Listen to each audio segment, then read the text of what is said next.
Nung time na pinagkakilala kami, pabalik din kasi siya ng Japan. So, February 25 kami nagkakilala. Ako naman kasi matagal na rin ako single noon, a year mahigit na din. So, ayun, nag-try ako. Hindi ko lang sineseryoso nung una, Titin. Kasi, ay, paalis yan, basketball player yan. So, parang feeling ko, oh my God, baka madali na naman tayo ng mga loko-loko. Tapos, nung pumasok siya sa buhay ko, sinasabi ko sa kanyang hindi ako okay.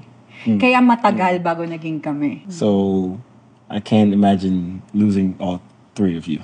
So, sobrang blessing na sa akin nun. And second, mas napapalapit talaga ako kay God. Kasi nga, sa relationship namin, you learn to extend patience, you learn to extend love, discipline children the right way, and maging leader, kumbaga.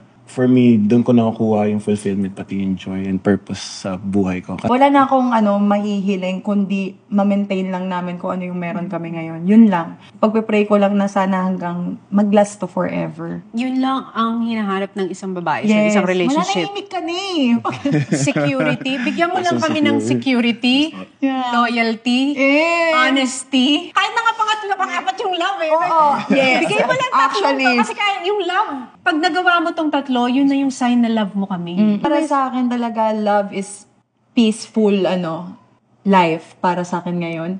Kasi nung time na may love ako, pero wala ako sa peaceful place, kinakain yung buong pagkatao ko eh. Nadadala ako sa hindi ko alam kung tama pa ba to. Nagiging maling tao ka. Ngayon na parang nasa kung paano niya gawin lahat para sa akin, andun ako na kampante ako, makakatulog ako. Makakalabas ako na hindi ko, asan siya, ganyan. Alam kong hindi ko kailangan hingin kung ano yung mga ikaka-TH ko. Peace of mind talaga, ate. Tama ka. Kapag meron nun, wala na. Ibibigay niya sa'yo, okay ka na eh. Actually, blessing nga po kasi talaga. So, as long as I can prioritize her and the kids and make sure na sinusupportan ko sa at pinoprotektahan, then the rest will follow na lang po. Tsaka ayaw niya tignan yung past, ayaw niya tignan yung future. Gusto niya yung kung ano lang talaga yung nangyayari sa present. Number one ko parati sinasabi ko si God. Number two is family. Pag nagde-decision po ako, yun po ang scale ko po. Hierarchy. yung moral compass ko po talaga. Kasi at the end of the day, many are plans in a man's heart, pero it's God's plan that prevails. Just continue to have faith in the Lord sa plan niya. Okay naman mag-plan, but know your direction, know your purpose talaga. Love is truly unselfish.